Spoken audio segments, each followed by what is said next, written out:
Myanmar के बाशिंदे रोहिंग्याई मुसलमान सन 2015 में रखाइन इलाके में फौज की ज्यादतियों के बाद और नामुसाइद हालात की वजह से अपने मुल्क से हिजरत करने पर मजबूर हुए। हालत ये है कि उन्होंने भारत की मुख्तलिफ रियासतों में भी पनाह ले रखी है, जिनमें जम्मू कश्मीर भी शामिल है। यहाँ रहने का लिए नहीं आया, अपना जान बचाने का लिए, अपना ईमान बचाने का लिए आया। रियासती और अक़वाम मुत्तहिदा के इंसानी हुकूक कमीशन फॉर रेफ्यूजीज के मुताबिक जम्मू कश्मीर खासकर जम्मू खित्ते में तकरीबन 6000 रोहिंग्या पनाह गज़ीं फिल वक्त मुकीम हैं। इन पनाह गज़ीनों को अक़वाम मुत्तहिदा के इंसानी हुकूक कमीशन ने शनाख्त भी फराहम की है और उनके लिए आर्जी दस्तावेज भी मुहैया कराए हैं।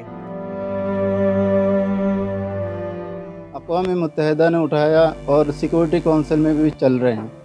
अगर वहाँ से फ़ैसला हो जाता है और हम ये चाहते हैं कि हमारा हक, हमारे सिटीजनशिप जो वापस करके हमें दे दे, क्योंकि हमसे छीना गया है।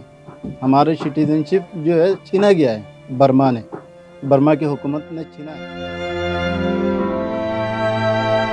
जम्मू की चंद सियासी जमातें रोहिंग्या पनाह गज़ीनों के खिलाफ मोर्चा बनाई हुई है और इन्हें जम्मू छोड़ने की मुसलसल धमकियां दी जा रही हैं, जिनमें बीजेपी और पैंथर्स पार्टी का खास रोल रहा है।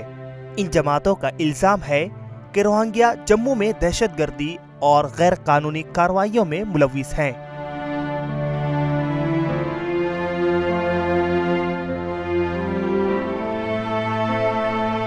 अलगाववादियों से, आतंकवादियों के साथ इनके कनेक्शंस हैं और इनको यहाँ से डिपोर्ट किया जाना जो है वो बहुत लाजमी है। इनको यहाँ तमाम सुविधाएं जो है वो दी गई हैं। ऐसा लगता है कि एक प्री प्लान्ड मूव के तहत इनको यहाँ बसाया गया है और इसकी वजह से यहाँ के लोगों में एक बहुत भारी रोष है, क्योंकि यहाँ के भाईचारे के लिए ये एक बहुत बड़ा खतरा है। यहाँ की शांति के लिए, यहाँ के अमन के लिए एक बहुत बड़ा थ्रेट है। अभी सेक्रेटरी जनरल ने कहा था बर्मा की गवर्नमेंट को कि इन लोगों को वापस लाइए और वापस बुलाइए। जो लोग अपने घर से उजड़ चुके हैं हालात की वजह से, इंटरनेशनल कंस्पिरेसी की वजह से, उनमें जो बर्मा के लोग भी they are one of them, suffer किया है, घर चला गया है, बर्बाद हो चुके हैं।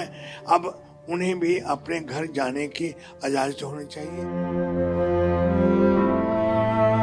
इन पनाह गज़ीनों का मसला रियासत में एक नई सियासी बहस बन गया है और वादी कश्मीर के चंद सियासी जमातों ने रोहिंग्या का दिफा भी किया। उनके मुताबिक रोहिंग्या को इसलिए धमकियां दी जाती है क्योंकि वो मुसलमान हैं। टीवी भारत के लिए श्रीनगर से मीर फरत और जम्मू से मोहम्मद अशरफ की खुसूसी रिपोर्ट।